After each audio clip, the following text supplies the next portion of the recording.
서해 오도는 다가갈 수 없는 섬이었다.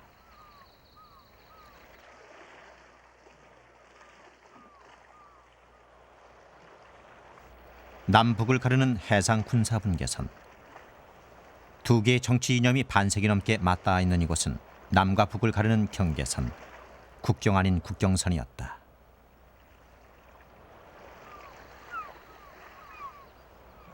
침묵과 긴장만이 감도는 냉전의 땅. 그러나 이곳에도 봄은 찾아온다. 3월이 가까이 오면 대동강 얼음이 녹아내려 백령도 앞바다로 흘러든다.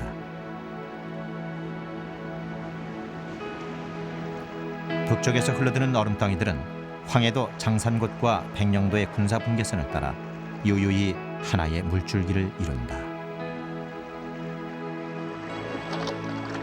흘러드는 물길을 따라 물범들이 돌아왔다. 겨울을 나기 위해 중국 리아오 똥만으로 떠났던 백령도의 또 다른 주인들.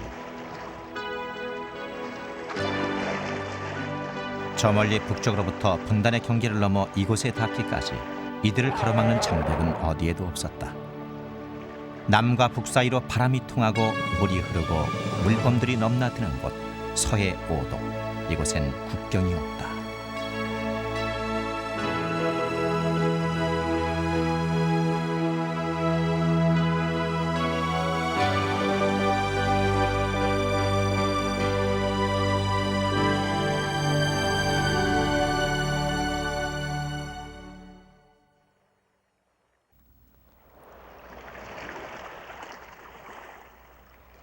(2000년 3월) 서해 오도에는 아름다운 섬 풍경 뒤로 어느 때 못지않은 위기감이 감돌고 있었다.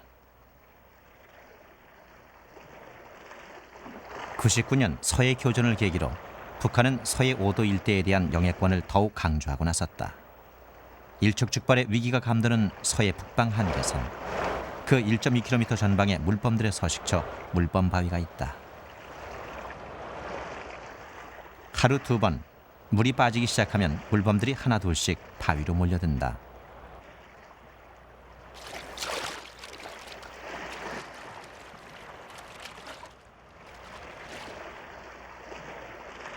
인간들에게 있어서 냉전의 현장이 물범들에겐 좋은 휴식 공간이 되고 있는 것이다.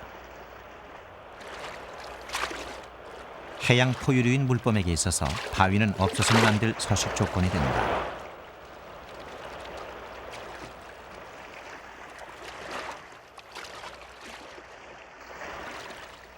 수중에서 먹이 활동을 벌이는 물범들은 출산이나 육아를 육지에서 함으로써 기본적인 생활 양식은 육지에 근거를 두고 있다.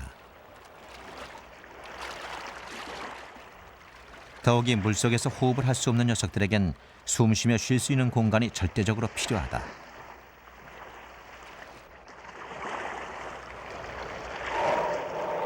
그러나 바위로 올라온다고 해서 모두에게 자리가 주어지는 것은 아니다.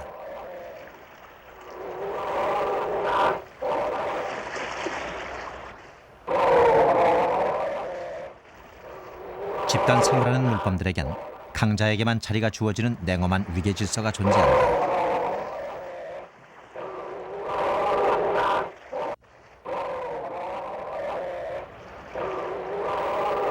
암놈보다는 수컷에게, 새끼보다는 연장자들에게 우선권이 주어진다.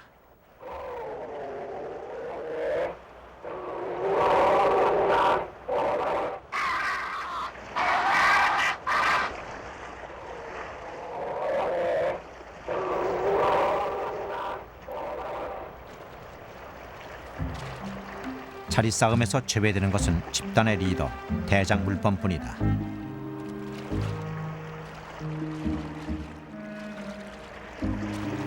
여유로움은 자리 잡은 강자들만의 특권이다.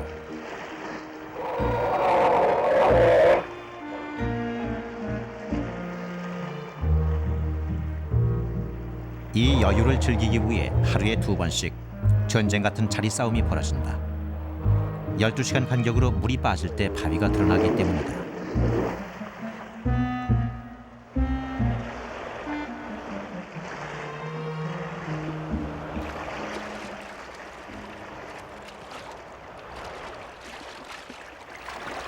큰 바위에 오르지 못한 녀석들은 작은 바위에라도 임시 거처를 마련한다. 그러나 작은 바위에 오른 녀석들은 밀려오는 파도를 감수해야 한다.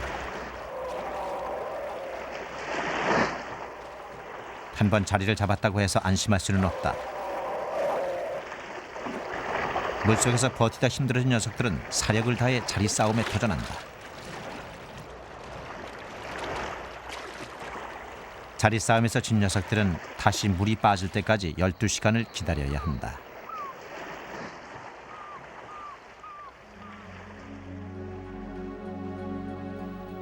멀리 중국에서 물범들이 찾아오는 서해 오도. 그 5개의 섬들이란 어디에 어떤 섬들일까? 1974년 대통령 특별 지시에 따라 북방 한계선 가까이에 있는 서해안 5개 섬은 서해 오도라 이름 지어졌다. 북한과의 경계 지역이어서 특별 보호가 필요하다는 이유에서였다. 인천항에서 배를 타고 서북쪽으로 127km, 대연평과 소연평 두 섬으로 이루어진 연평로와 만난다. 다시 서북쪽으로 100km 지나면 북한의 장산곳과 맞닿은 섬, 백령도, 대청도, 소청도가 있다. 이들 5개 섬은 서해 허리에 위치한 섬이면서도 남북 분단으로 남한의 최북단 섬이 되고 말았다.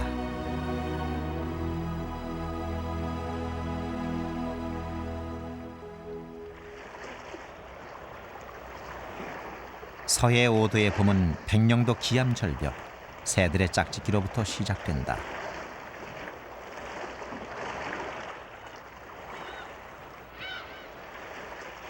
가장 먼저 짝짓기에 들어간 새는 쇠가마 우지.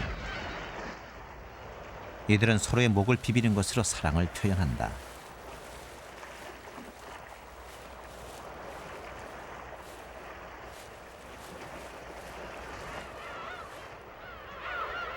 수천 마리 쇠가마 우지들이 층층이 둥지를 튼 이곳은 우리나라 최대의 가마우지 서식지다.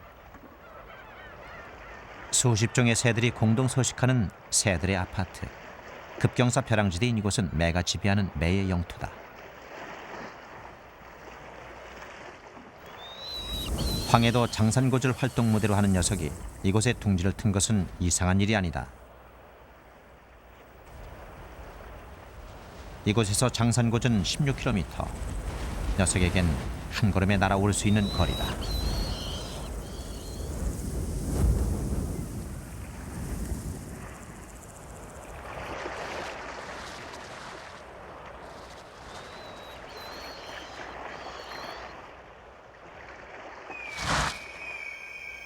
이미 함께 살아온 암수들도 매년 봄마다 다시 짝짓기를 한다. 이들의 사랑법은 아슬아슬한 공중고개와 같다.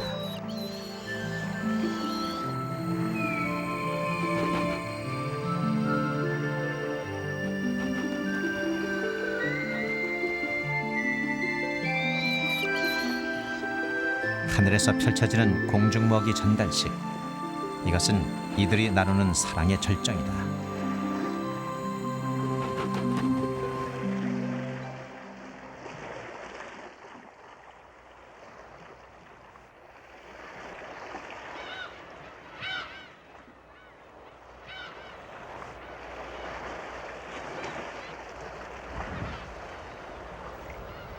이 무렵 백령도 해안은 괭이 갈매기들의 하얀 날갯짓으로 뒤덮인다. 이제 갈매기들도 짝짓기에 들어가야 할 때. 수컷들은 저마다 짝찾기에 분주하다.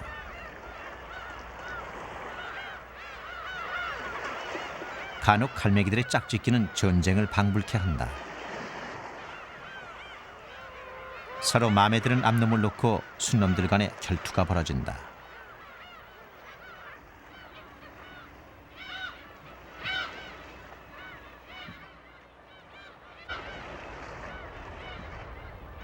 적자 생존의 논리는 먹이 다툼에서뿐만 아니라 짝짓기에도 해당되는 것이다.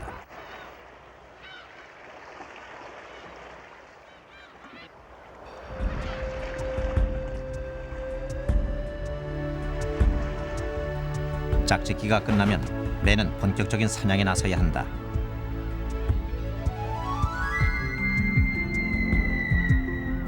매의 세계에서 먹이 공급은 주로 수컷의 몫이다. 특히 암놈이 알을 낳고 포란 중일 때 수컷은 사력을 다해 사냥한다.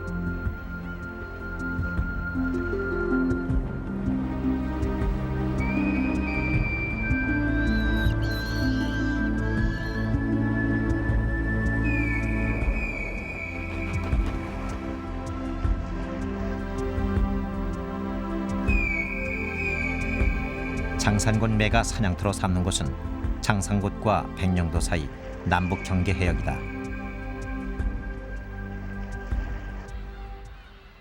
그 옛날 장산곤 매의 사냥 솜씨는 조선 팔도뿐 아니라 그 위용이 중국에까지 소문이 자자했다. 그래서 중국과의 조국 무역에서 장산곤 매는 최상의 것으로 꼽혔다. 장산곤 매가 한창 사냥에 나서는 이 무렵 이곳에는 약 80여 종의 철새들이 지나간다. 매가 노리는 것이 바로 이 지나가는 철새들이다.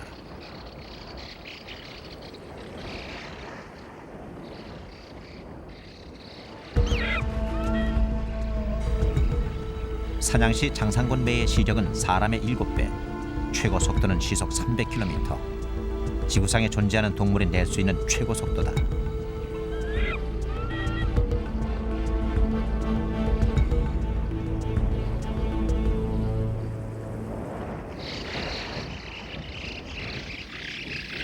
그렇게 빠른 속도로 비행하면서도 녀석은 먹잇감의 예상 길목을 정확히 파악한다. 놀라운 사냥수를 가진 녀석의 발 아래 지금 또 한 생명이 희생됐다.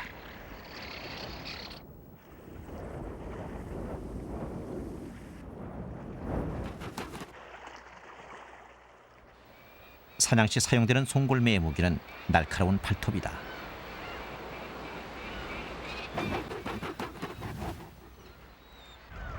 사냥해온 먹잇감은 곧바로 암놈에게 전달된다.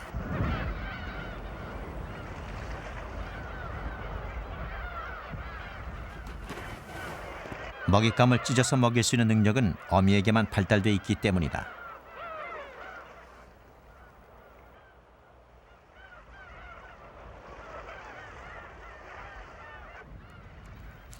매 부부는 이곳에 3개의 알을 낳아 한 마리를 부화시키는 데 성공했다. 북한 장산곤 매의 후예가 남쪽 백령도에서 새로운 삶을 시작한 것이다.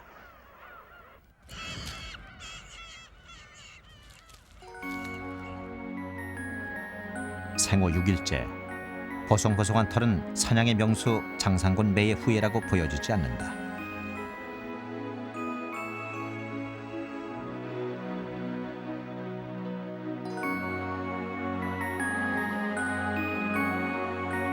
그러나 태어난 지 보름이 지나면 용맹스런 매의 깃털이 돋기 시작하고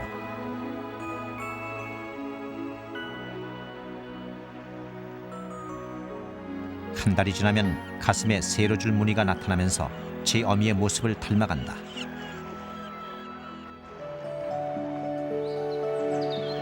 (4월) 계절의 변화가 자연의 색깔을 바꿔놓았다.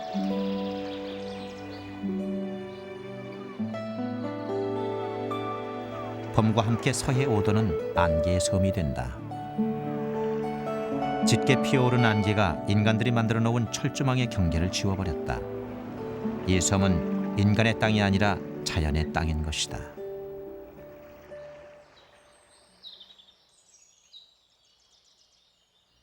본격적인 농산일이 시작될 무렵 연평도 농부들의 근심이 시작됐다. 김매기가 시작된 밭 언저리에는 무엇인가의 접근을 막기 위한 그물망이 쳐졌다.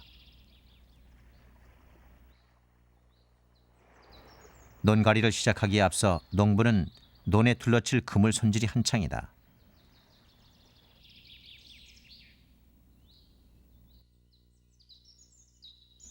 이들이 경계하고 있는 것은 멧돼지였다.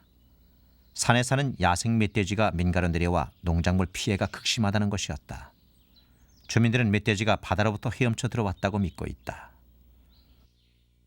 엄청 이거 딱 여기 나가 허물었다가 합니까? 그 멧돼지가 내려와가지고 뭐 파먹느라고 그렇게 한가 봐요. 그러니까 그렇지 왜 그렇게 돼가지고 안 그렇던 거.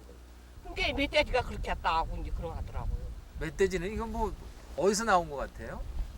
몰라요. 어디서 바다에서 또 들어왔다고 시험에 들어왔다고 하던데 몰라요. 저희들도 안 와요. 뭐. 걔 몰라 떠들어갔겠지 뭐. 뭐 여기서 생긴 건 아니잖아. 뭐 여기서 또 내버리지도 않고 뭐 멧돼지 갖다 기른 사람도 없는데.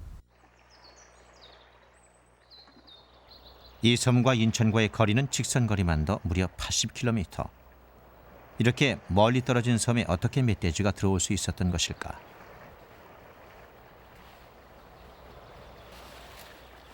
우리는 멧돼지의 실체를 찾아 나섰다.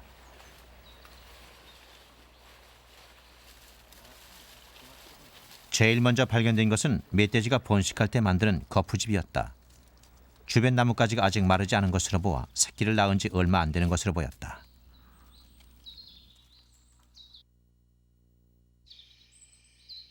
숲속 곳곳의 나무 등골에서는 멧돼지가 비빈 흔적들이 발견됐다. 그곳에 남겨진 털은 분명 멧돼지의 것이었다. 더욱이 털끝이 여러 갈래로 갈라진 것으로 보아 좋기 5, 6년은 넘은 것이 확실하다.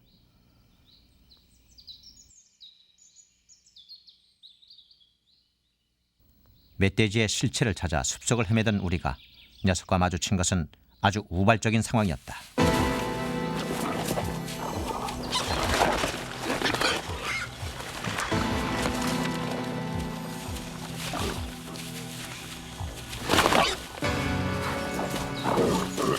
나뭇가지 뒤의 녀석은 분명 야생 멧돼지였다. 녀석들은 새끼들이 안전하게 피신할 때까지 꼼짝 않고 서서 낯선 자들의 접근을 경계했다. 순간적인 상황에서 녀석은 잠시 모습을 비쳤을 뿐 카메라가 자신에게 다가가는 것을 허락하지 않았다.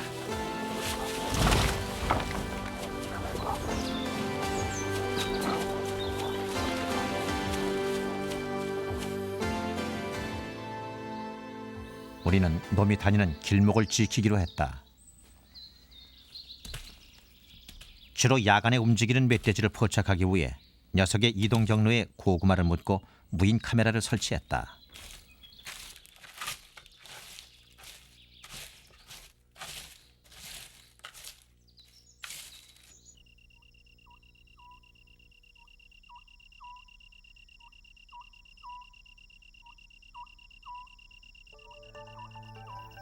잠복 관찰에 들어간 우리는 칡뿌리로 세탁한 옷을 입고 화장품 등 일체의 냄새나는 제품을 사용하지 않았다. 멧돼지는 후각이 특히 예민하기 때문이다.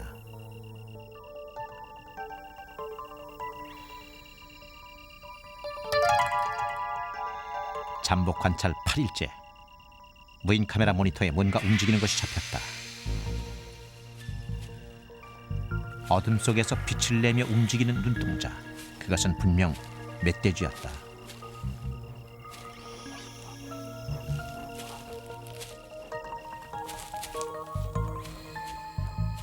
한 마리가 아니었다. 주로 집단으로 움직이는 녀석들은 적어도 3마리 이상, 모두 한 가족인 것으로 보였다.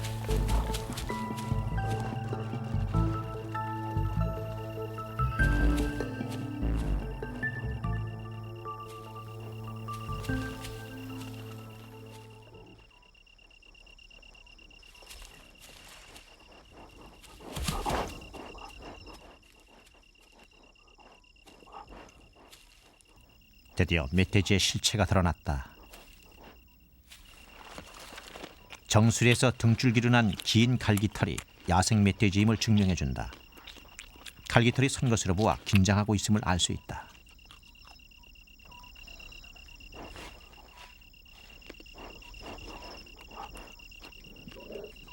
녀석들은 주둥이를 이용해 땅속에 묻어놓은 고구마를 쉽게 파헤친다. 멧돼지들은 어른이 될수록 주둥이가 앞으로 나오고 수컷의 경우 12cm가량의 송곳니가 발달한다. 이 송곳니를 이용해 나무 열매나 뿌리 등을 캐먹는가 하면 토끼나 두더지, 개구리 등을 잡아먹기도 한다.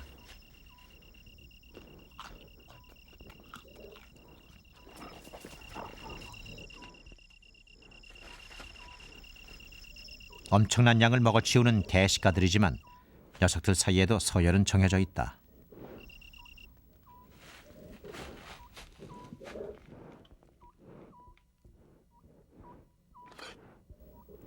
고구마를 빼앗기지 않으려고 누워서 버티던 녀석도 자신보다 힘센 놈이 나타나자 일시에 자리를 내어준다.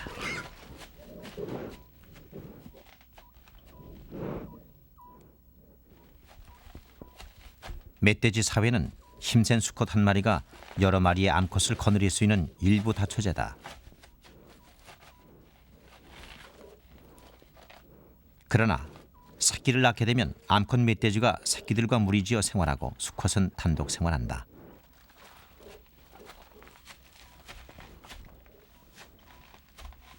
(12월부터 1월) 사이 짝짓기 때가 될 때까지 암컷과 수컷은 서로 접촉하지 않는다. 새끼들은 약 2년간 어미 곁에서 보호를 받는다.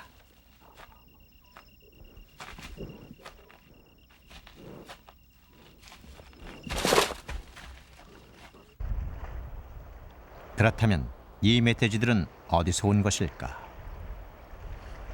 네, 우리는 이제 바다에 물 있어서 바다에 가는데 저기서 돼지가 그냥 막 뛰어오더라고요. 뛰어와가지고 여기서 길에서 이제 마주치게 되니까 일리 내려서서 저리 막 뛰어가더라고요. 그래서 이제 산으로 그냥 기어올라갔어요. 그 당시 멧돼지가 떠나올 때 일치는 저쪽에서 이쪽으로 왔습니다. 그래가지고 와가지고 저희들이 관측을 해안을 왔다 갔다 하는 관측을 했고 돼지 크기는 한 1m가 조금 넘었습니다. 저희들 보기 1m 좀 넘고 배가 좀 불룩하고 그런 상태였습니다.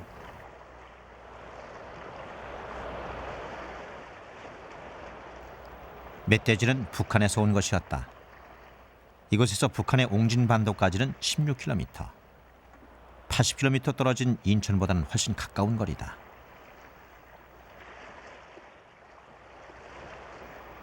그러나 이것은 조류가 센 곳으로 유명하다.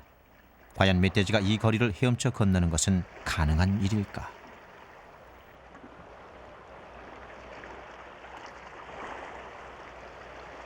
네, 멧돼지는 아주 수영을 잘하는 동물입니다. 특히 그 몸에 체지방이 많아서 물에 잘 뜨고 그리고 먹지 않고서도 오랫동안 한 일주일 이상을 견딜 수 있습니다.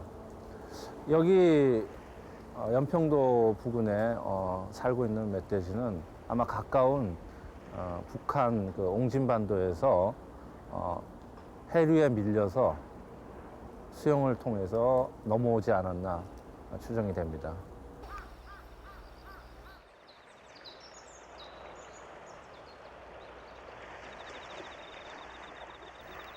야간 촬영 성공 후 또 다른 멧돼지들이 발견된 곳은 옹진반도가 바라다 보이는 북쪽 해안 산비탈에서였다.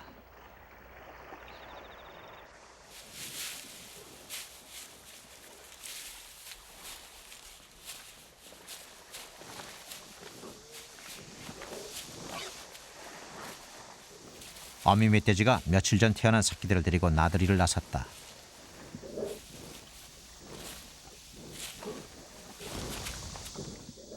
멧돼지들은 4월과 6월 사이에 한 번에 4-5마리의 새끼를 낳는다. 새끼 멧돼지들은 암갈색 줄무늬를 가지고 태어난다. 녀석들은 성장하면서 줄무늬가 없어지고 털은 회갈색으로 변한다.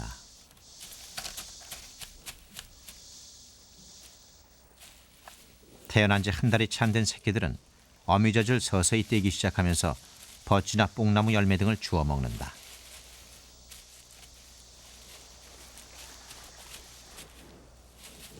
해상 군사 분계선을 넘어 새로운 땅을 찾아온 북한 멧돼지들. 그러나 이들이 살아가기에 이곳은 너무도 좁고 척박한 섬임을 이들은 아직 모르고 있었다.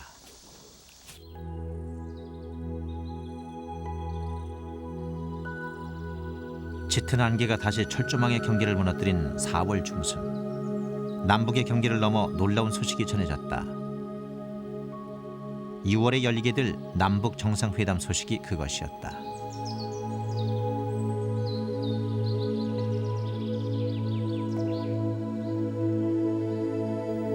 반세기 동안 이어져 온 냉전과 분단의 상징, 서해 5도의 일상 뒤로 새로운 기대가 움트고 있었다.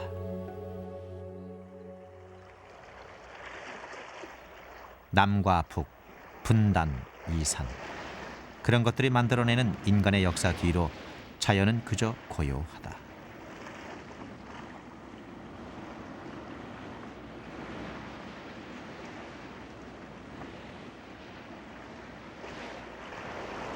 한낮의 평화가 내려앉은 물범 바위 옆으로 물줄기는 오늘도 변함없이 하나로 흐른다. 그러나 좀 더 자세히 살펴보면 그 하나의 흐름 속에도 분명 차이는 있다.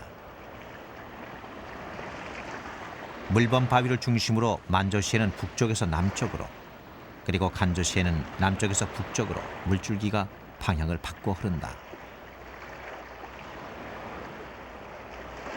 남과 북의 물살이 만나는 곳, 그곳에 물범 바위가 있다.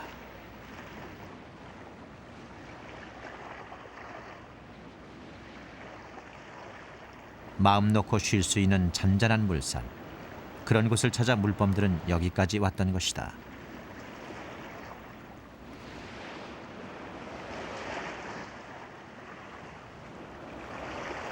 그렇다면 물범 바위 아래 바닷속은 어떤 모습일까? 군의 협조를 받아 해상 DMZ 서해 5도 바닷속을 들여다보기로 했다.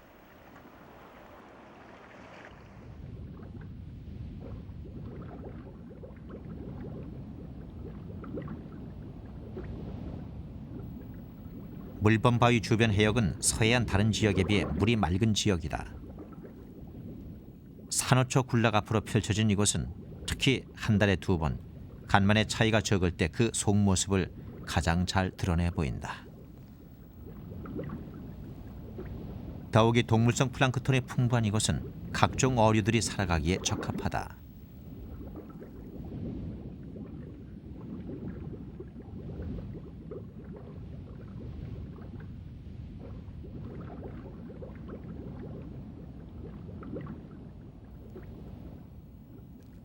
노래미며 말쥐치 등 풍부한 어류들은 물범들이 이곳을 찾는 또 다른 이유가 된다.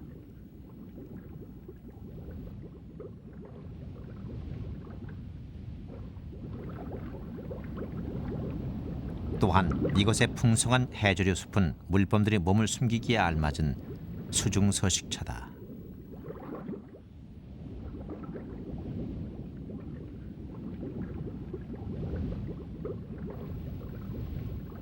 다시마 숲에서 쉬고 있던 물범은 몸 길이 160cm와 몸무게 150kg의 거구에도 불구하고 매우 민첩한 수영 실력을 보인다.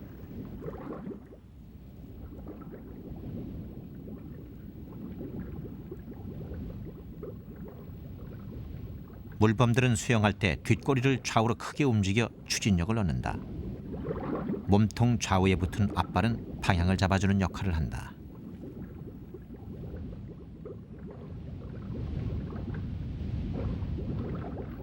녀석들은 단숨에 수심 600m까지 잠수하여 장시간 물속에 머물 수 있는 뛰어난 능력을 지녔다. 그러나 해양 포유류인 까닭에 어류에 비해 호흡기가 발달되진 못했다. 정기적으로 물 밖에 나가 숨쉬기를 해주어야 한다.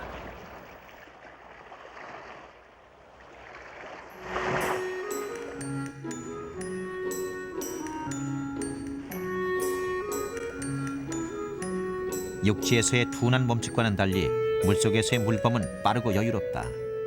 그래서 녀석들에겐 수중고개사라는 별명이 붙여지기도 했다.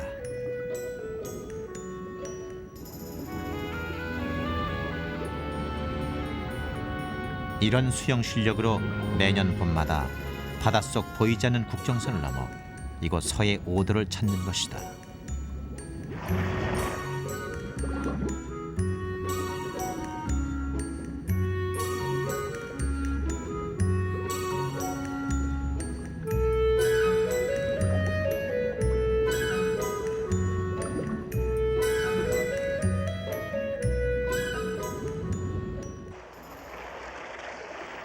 장시간 수중 카메라에 익숙해진 녀석들은 이제 사람을 보고도 도망가지 않는다. 잠시 경계하는가 싶더니 취재진 곁을 떠나지 않고 맴돌기 시작한다. 잠시 후 오리발을 건드려보며 호기심을 나타낸다.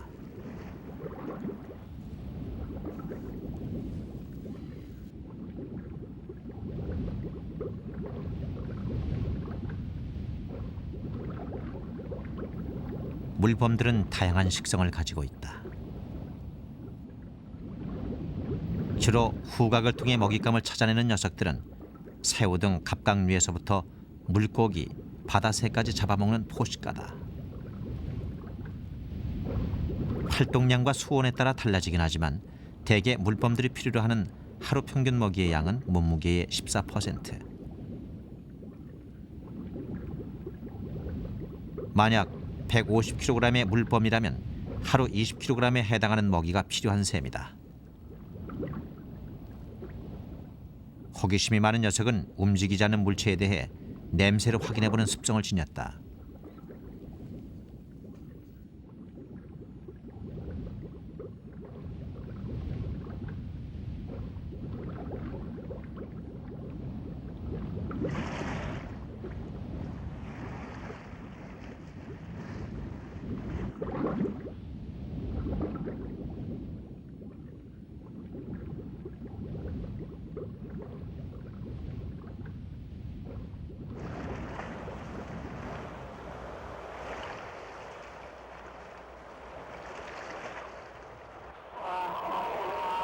물범들의 서식처인 이곳 물범바위는 현지 어민들에게 물개바위라고 불리기도 한다.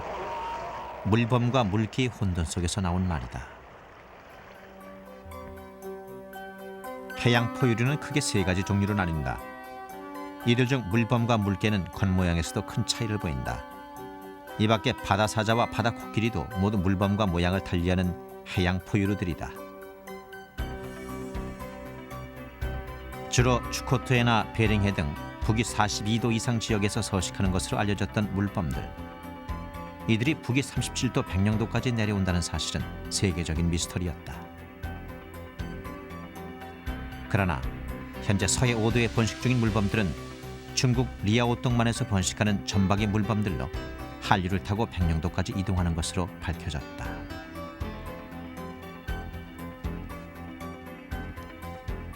리아오똥만이 그 유일한 번식지인 이유는 리아오똥만에서 유일하게 그 바다 얼음이 얼고 인간의 방해가 가장 적은 지역이기 때문에 현재까지 알려진 개체 수가 2,000에서 3,000 개체가 있는 것으로 알려져 있습니다. 현재 백령도 물범바위 인근의 물범 수는 꾸준히 증가 추세를 보이고 있다. 최근 몇 년 새 약 70마리에서 300마리 정도로 늘어난 물범 수로 인해 물범 바위의 밀도는 점점 높아지고 있는 실정이다. 물범 바위가 포화 상태에 이르자 녀석들은 백령도 인근의 새로운 암초를 찾아 나서고 있다. 물범 바위로부터 4km 떨어진 연봉에까지 그 영역을 넓혀가고 있는 것이다. 그래도 여전히 자리를 잡지 못하는 물범들. 녀석들의 자리 싸움이 계속되는 한 이들의 영역 넓히기는 계속될 것이다.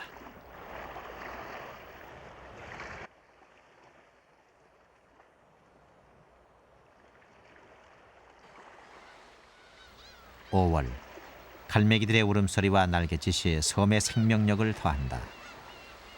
북한 장산곶 인근의 무인도에도 갈매기들의 번식이 한창이다.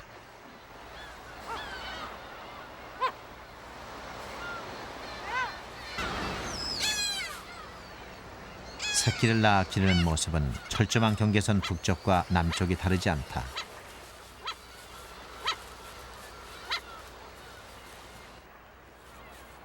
이제 막 태어난 새끼들은 언제나 위태롭다. 이들의 머리 위 어디에선가 천적들이 노리고 있기 때문이다.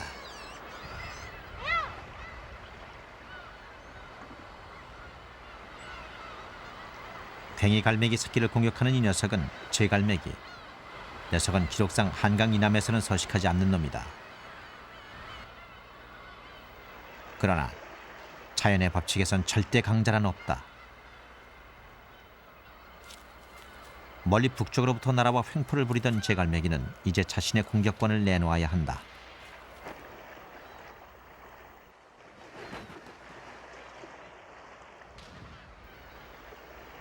드디어 장산곶 매가 떴다.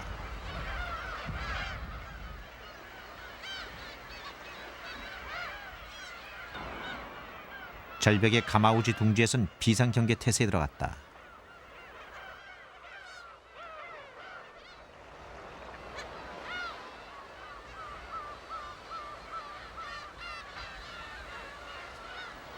매가 노리는 것은 갈매기와 가마우지의 어린 새끼들. 공격에 앞서 어미들의 방어 태세를 점검해 본다. 갈매기들의 대항도 만만치 않다. 수백 마리의 갈매기들이 한 마리 매의 집단으로 대응한다. 그러나 매의 사냥수를 당할 수는 없다.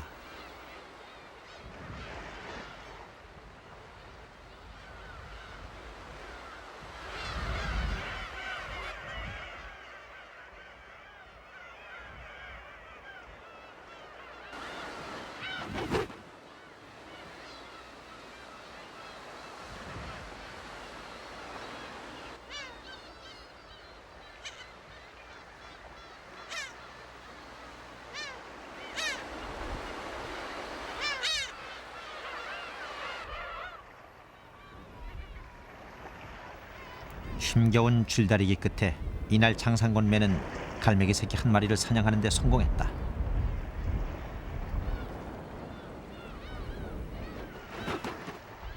이 무렵 녀석이 사냥에 한창 주력하는 데는 이유가 있다. 이제는 제 스스로 먹잇감을 뜯을 수 있을 만큼 성장한 새끼 매. 녀석의 식욕이 한창 왕성할 때이기 때문이다.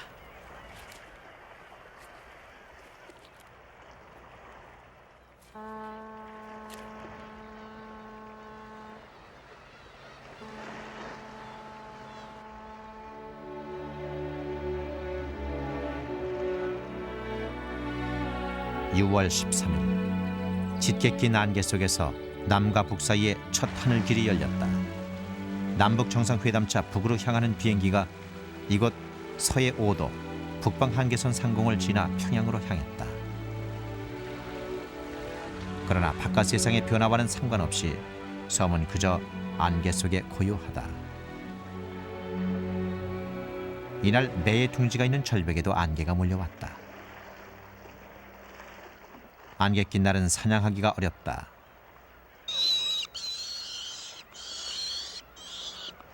배고픈 새끼는 어미에게 먹이를 재촉한다.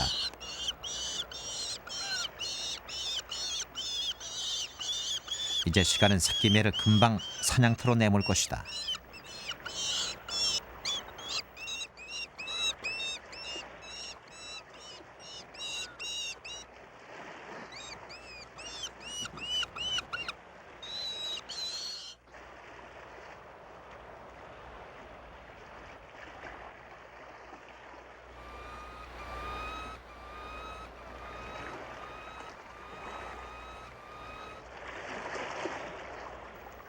암컷은 먹이를 전달받는 장소에서 수컷을 기다려보지만 아무런 소식이 없다.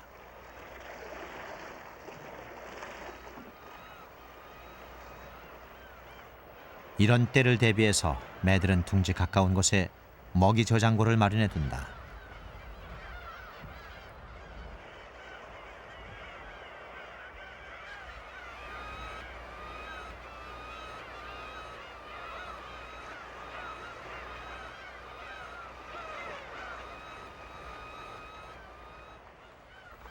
평소에 남겨두었던 먹잇감을 은밀한 곳에 저장해두고 사냥할 수 없는 날에 대비하는 것이다.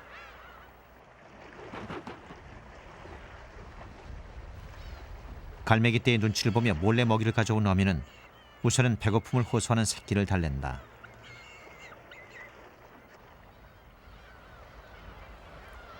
그러나 이제 서서히 먹이를 물어다주는 횟수를 줄일 것이다. 새끼가 바깥 세상에 호기심을 가질 만큼 성장했기 때문이다.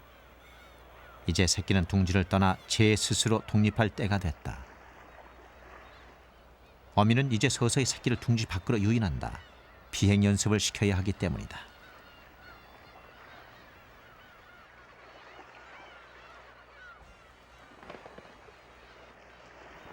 어린 장산권 매의 첫 걸음마가 시작됐다.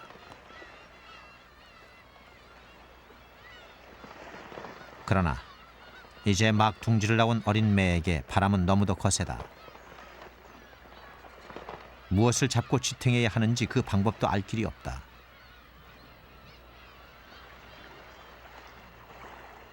그러나 어미는 멀리서 바라볼 뿐이다.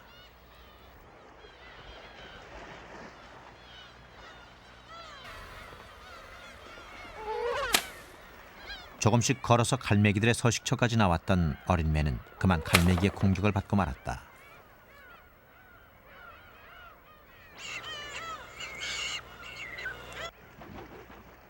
하늘의 제왕 장산곤 매의 자존심이 허락할 수 없는 일.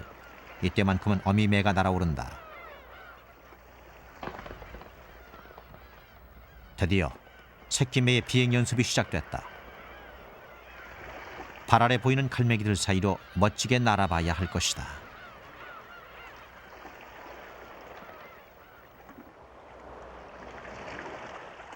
새끼 매가 다시 바람 앞에 섰다.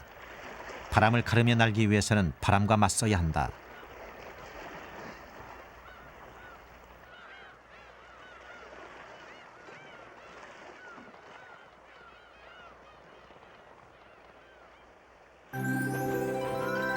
드디어 녀석의 첫 번째 비행.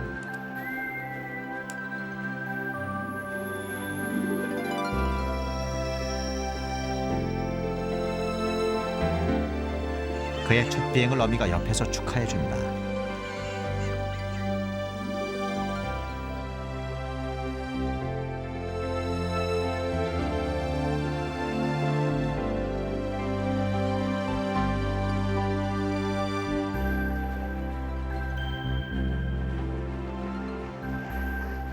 첫 비행은 성공이었다.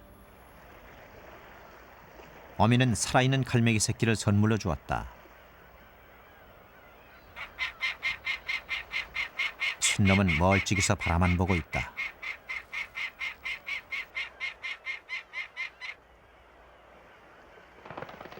어린 새끼 매에게 있어서 살아있는 먹잇감은 아직 버겁기만 하다.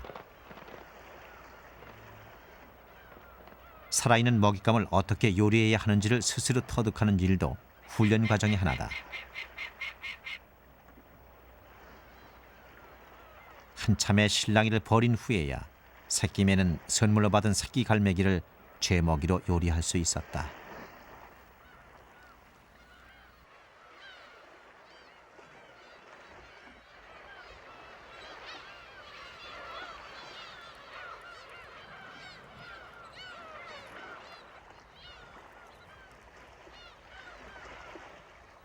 분단의 경계를 넘어 남쪽에서 나고 자랐던 장산곤매.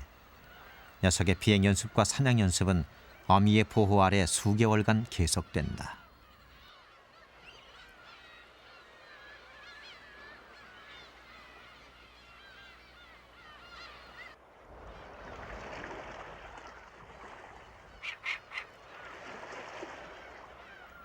이제 둥지를 떠나게 된 새끼매는 서해 5도의 하늘을 석권하게 될 것이다.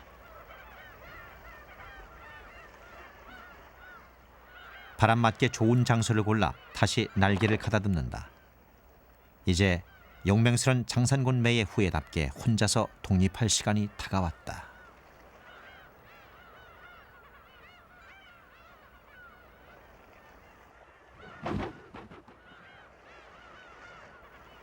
매에게 있어서 인간이 정해놓은 경계선은 존재하지 않는다.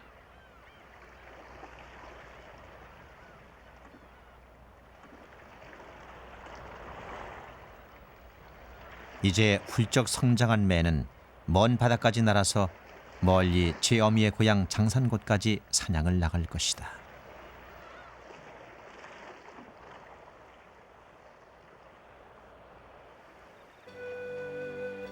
자연은 차가운 철조망에도 온기를 불어넣는다. 서해 5도에도 여름이 다가오고 있었다.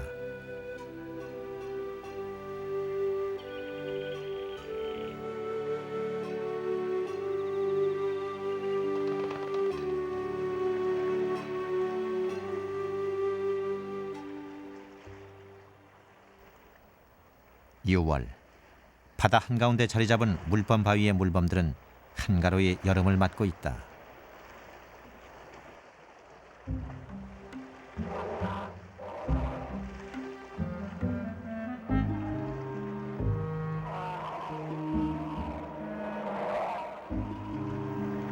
주로 추운 지역에서 생활하는 물범들에게 여름은 나른한 계절이다. 녀석들은 다른 포유류에 비해 뛰어난 보온 능력을 가지고 있다. 온몸을 감싸고 있는 털과 두꺼운 체지방층이 있기 때문이다. 30도를 웃도는 더위와 온몸을 두텁게 감싸는 털, 절로 졸음이 온다.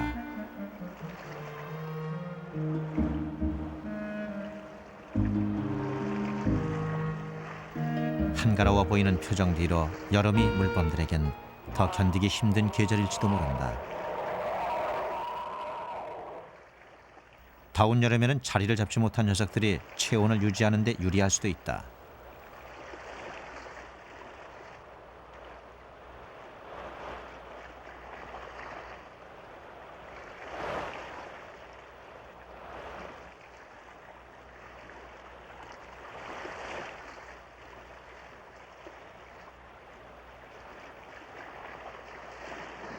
무리지어 생활하는 물범들 중 혼자 외따로 떨어져 있는 녀석이 발견됐다. 상처 입은 어린 물범이었다.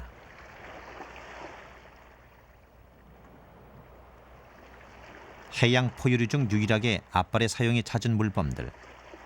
수영을 할 때나 바위에 오를 때 주로 사용되는 발톱은 간혹 무기로 돌변하기도 한다. 더욱이 녀석은 더운 여름에도 추위에 떨고 있었다. 상대적으로 어린 물범들은 피하 지방층이 덜 발달돼 있기 때문이다.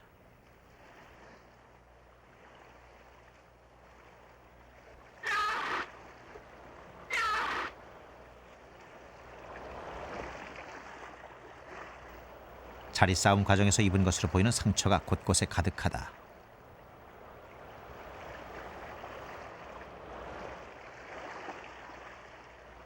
추위와 통증, 몰려오는 졸음을 참고 있는 녀석의 얼굴은 다른 물범들보다 훨씬 야위어 보인다.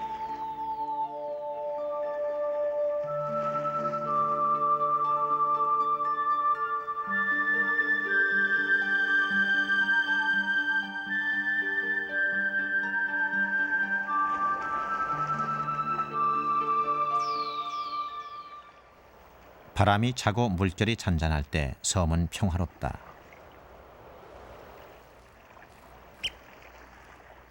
연평도 인근의 무인도 구지도의 풍경도 과거 우리 군의 포탄 사격장이었다는 이름에 걸맞지 않게 고요하기만 하다. 그러나 어로 한계선 북쪽 이곳의 평화 뒤에는 언제나 아슬아슬한 긴장감이 감춰져 있다. 지난 99년 이곳에서는 서해 교전으로 전쟁의 위기가 감돌았다. 사람의 간섭을 특히 싫어하는 검은머리 물대새. 인간의 영역을 피하기 위해 녀석들은 차라리 이곳 무인도를 삶의 터전으로 선택했다.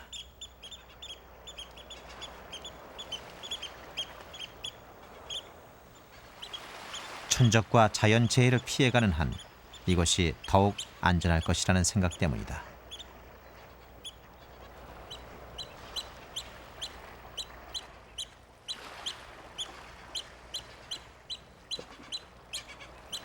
검은머리 물대새는 주로 해안가 갯벌에서 살아가는 녀석들이지만 둥지는 되도록 높은 곳에 짓는다. 파도와 천적으로부터 알을 보호하기 위해서다.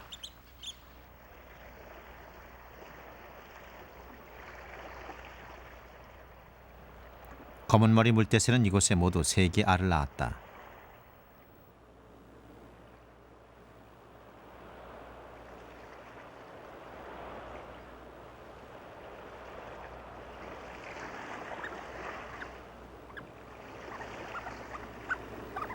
검은머리 물대새들은 번식기, 암수가 항상 함께 있다. 포란 기간 동안 암수가 번갈아가며 알을 품는다.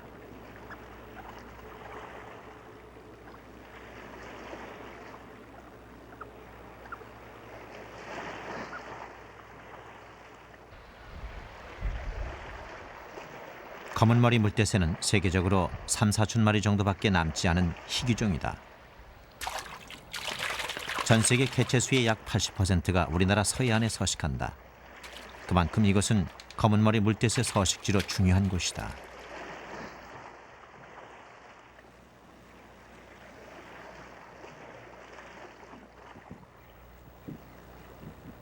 풀 안에 들어간 지 24일째 새끼들이 태어나기 시작했다.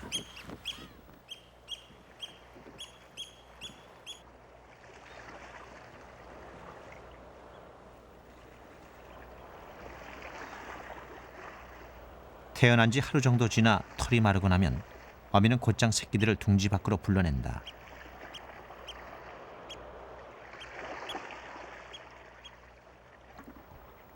아직 걸음마조차 힘겨운 새끼들에게 둥지를 떠나는 일은 실로 힘겨운 과정이다.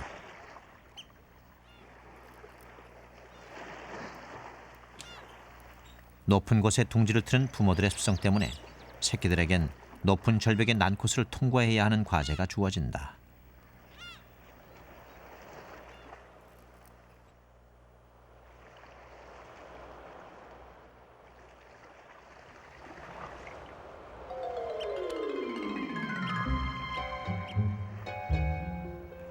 다행히 어린 새끼들은 충격 흡수에 용이한 앞가슴 털을 지녔다. 수없이 떨어진 속에서도 녀석들은 잠시 정신을 잃을 뿐 다시 일어나 걷는다.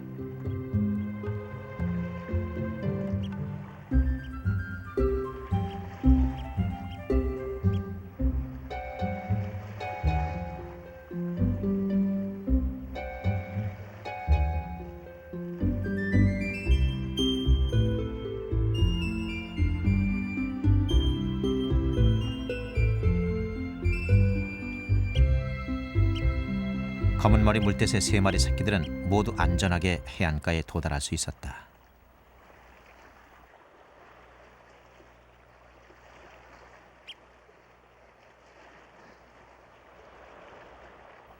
넓은 갯벌을 가진 서해오도는 이들에게 더없이 좋은 먹이터를 제공한다.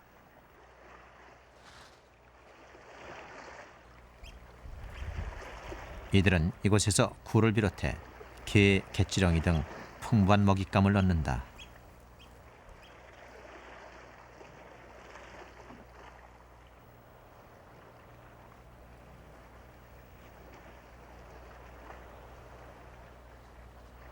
어미 검은머리 물대새는 해안가 갯벌의 수많은 천적들로부터 어린 새끼들을 잘 키워낸다.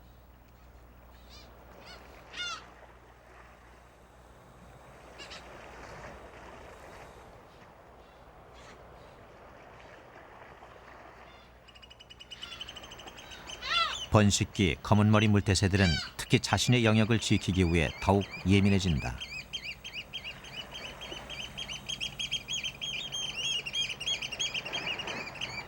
같은 검은머리 물대새라도 자신의 영역 침범을 허락하지 않는다. 고개를 숙인 이 모습은 굴복의 자세가 아니라 공격의 신호다. 새끼를 보호하고 싶은 어미 마음이다. 7월 11일 검은머리 물대새들의 일상 위로 태풍 카이탁이 몰아닥쳤다. 갯벌에 나와있던 어린 새끼가 순식간에 태풍에 휩싸이고 말았다.